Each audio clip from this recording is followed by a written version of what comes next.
La ville de Jénine, en Cisjordanie, peine à se remettre de l'assassinat de l'une de ses personnalités. Des photos de Giuliano Merhamis ont été apposées sur quelques murs. L'homme se disait 100% juif et 100% palestinien. Il était l'un des fondateurs du Théâtre de la Liberté dans le camp de réfugiés de la ville. Il parlait de ce lieu comme étant un symbole de la résistance artistique à l'occupation israélienne. Certains jeunes du camp se disent déterminés à poursuivre son travail.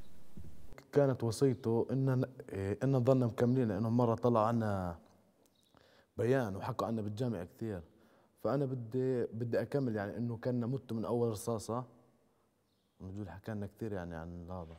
À l'extérieur du théâtre, dans la rue où Giuliano est mort, des portraits délavés de jeunes Palestiniens armés. L'ambiance est tendue. Beaucoup ici cherchent encore à comprendre ce qui s'est passé. Mostam travaille pour une ONG locale. Elle nous dit que le meurtre a compliqué son travail un peu plus. Elle apprend aux enfants du camp que le changement social est possible sans violence.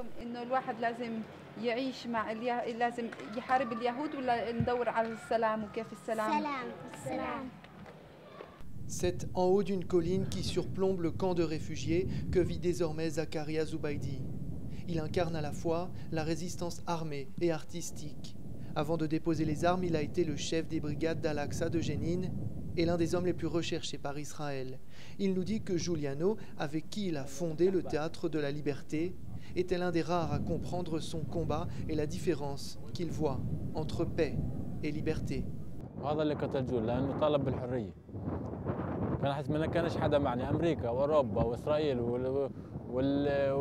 والتنظيمات الفلسطينيه ولا واحد بيؤمن بالحريه بدهم سلام لانه السلام لمصالحهم الخاصه والضيقه.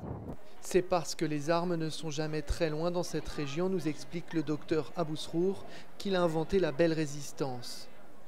Les jeunes du camp de réfugiés Haïda à Bethléem en sont des adeptes.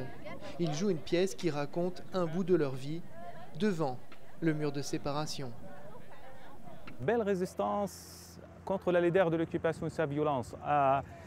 Le théâtre est un des moyens les plus civilisés, les plus beaux, les plus profonds, les plus paisibles de montrer, de raconter son histoire, sa version de son histoire. Et retrouver la paix en soi avant de parler de la paix avec les autres. Le docteur Abou Srour dit qu'avec la mort de Giuliano, la belle résistance a perdu l'une de ses figures de proue. Quant au président de l'autorité palestinienne, il a affirmé qu'il est contre un retour de son peuple à la lutte armée.